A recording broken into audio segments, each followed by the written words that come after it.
I'm Yvonne Banham, and for my Camp YA 2023 Fireside read, I'm going to be reading from the opening chapter of my debut novel, The Dark and Dangerous Gifts of Delores Mackenzie. Delores always left her escape from the island until the last possible minute. She loved the race along the causeway, competing against a rapidly rising tide, daring the waves to push her off her feet as she dashed through the first slithers of incoming seawater. This particular afternoon was sharp and blustery, with March winds sending storm clouds scudding along the firth. Even by her usual standards, Delores had left it late, huddled against the wall of the old lookout as she finished one more chapter. She stuffed the book in her pack as fat cold drops of rain burst on the back of her neck. As she turned towards the causeway that linked Crammond Island to the mainland, she saw a dark smudge at the edge of her vision. "Can't be," she whispered. The prickling on her arms told her different. A suggestion of a shadow, an echo of a person long dead. A Boken. "What are you doing here?" she shouted. "You never come out here." The Boken darted to the side, almost impossible to track in the storm-soaked light. Delores swung her pack over her shoulders, pulled up her hood and ran down the steep bank onto the shale. The water was already lapping the causeway. She walked quickly, shoulders hunched, hands thrust deep in her pockets, faster than running.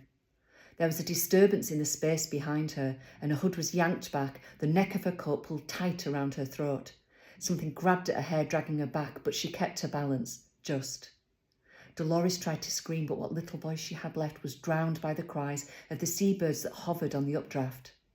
Her hood slackened, and a dark figure, more solid now, slid behind one of the stone pylons that lined the causeway. A man once, she thought, from its shape, its movements, and she waited, watching for the Boken to show itself again. Nothing. Delores turned again towards the shore, towards home. If she ran hard, she'd make it in a couple of minutes, but her feet were skittering along the stones that were slick with new seawater and the remnants of dead weed. She felt periwinkles crunching under her boots, and the corvids that had been feeding on them rose in front of her, making nothing of the violent wind. Delores sensed something reaching out for her as she raced towards the foreshore. Just a few more metres, but she slipped as she hit the turn in the path and slammed down on her right hip. There was no time to register the pain. Something tugged on her backpack and dragged her a few inches across the rough surface towards the water, scuffing her jeans and the skin beneath. The shock froze her for a moment. "What are you doing?" she screamed into the wind. "Let me go." Delores flung her weight forward and scrambled back to her feet. The sky darkened to an inky midnight blue, and the row of white cottages ahead became vivid against it.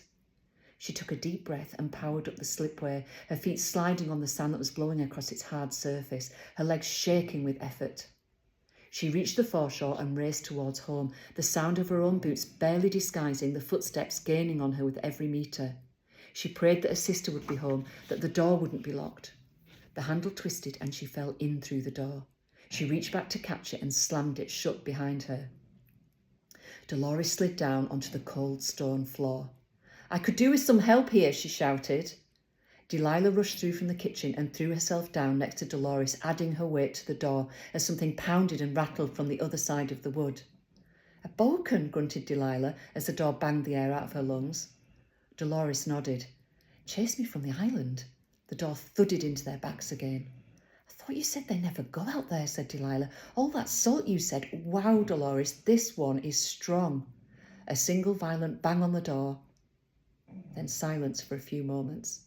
Delores put her hand on the back of her neck, and when she pulled it away, there was blood on her fingers. "It grabbed me," she whispered. "Grabbed? Where?" Delilah leaned in to check for damage. Delores swerved away from her sister and wiped her hand on the underside of her jeans. "Probably just wanting to play, like when I was little." "Play?" The door thudded into their backs again. "This one feels pretty substantial," said Delilah. "Not like your imaginary friends." "They were never imaginary. You had them too. I know you did." Delores pressed her back into the door, already feeling the bruises in the knobbly bones of her spine. "I did," said Delilah, "but I left mine behind when I grew up, and they never tried to hurt me." And if you want to read the end of that chapter, it's available on the Firefly Press website.